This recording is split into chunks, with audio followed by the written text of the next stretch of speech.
Est-ce que vous avez eu à faire sensibilisation et que ça n'a pas donné? Ok, merci beaucoup. Aujourd'hui, parlant de ces conflits intercommunautaires qui se répètent de mois en mois, en toute sincérité, nous, au sein du Camoged, nous avons fait beaucoup de choses. C'est vrai, aujourd'hui, du fait de descendre sur le terrain et sensibiliser tel genre de communauté, certainement, ça nécessite vraiment des moyens. Et certainement, nous, en tant que jeunes et de la société civile, certainement, nos moyens sont limités en toute sincérité.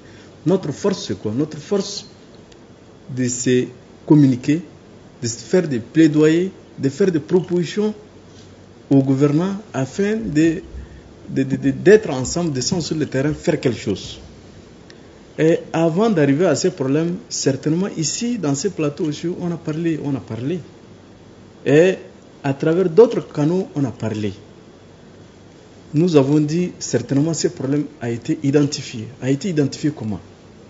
Aujourd'hui, la cause principale, comme disait le rapport de l'ONU, il y a 22 millions de l'armes de tout calibre circulent au nord du Sahara. En toute sincérité, ces armes, la majorité de ces armes, entre les mains des populations. Et de l'autre côté, aujourd'hui, vous savez ce qu'on appelle les orpaillages. Les orpaillages. Les jeunes partent là-bas, comme on a l'habitude de dire, ils viennent avec des choses. Le premier, une fois être là-bas, ils apprennent à tirer des armes. Et en venant, ils reviennent aussi, au moins avec une arme en main.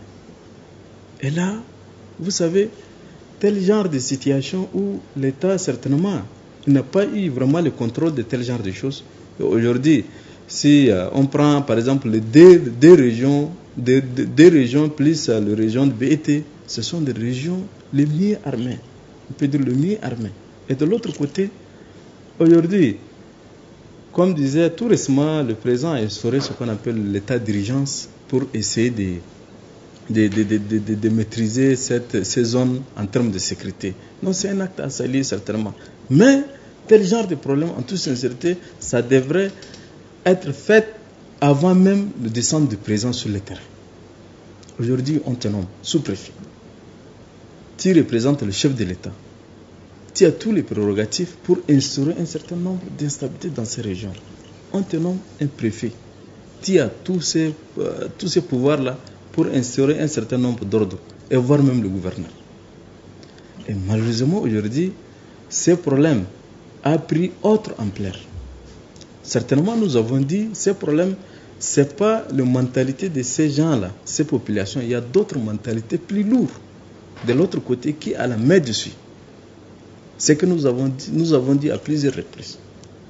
Et là, certainement, nos plaidoyers, nos recommandations, tout ça, quelquefois, ne sont pas vraiment pris en compte. Si aujourd'hui, certainement, toutes ces recommandations et le rapport qu'on a fait chaque année, le rapport sur la situation de la jeunesse, certainement aujourd'hui, s'il y a ce qu'on appelle le guerre intercommunautaire, les victimes sont des jeunes. Et là, certainement, ça nous touche au fond. Comme ça, à travers tous nos rapports qu'on fait annuels, on met cet aspect en ce qui concerne le conflit intercommunautaire, c'est comme si un élément vraiment essentiel. Et malheureusement, tout ça, ça n'a pas eu lieu. On est en train de ramasser le pot cassé maintenant. Donc la jeunesse, elle est victime sur le terrain. Justement, la jeunesse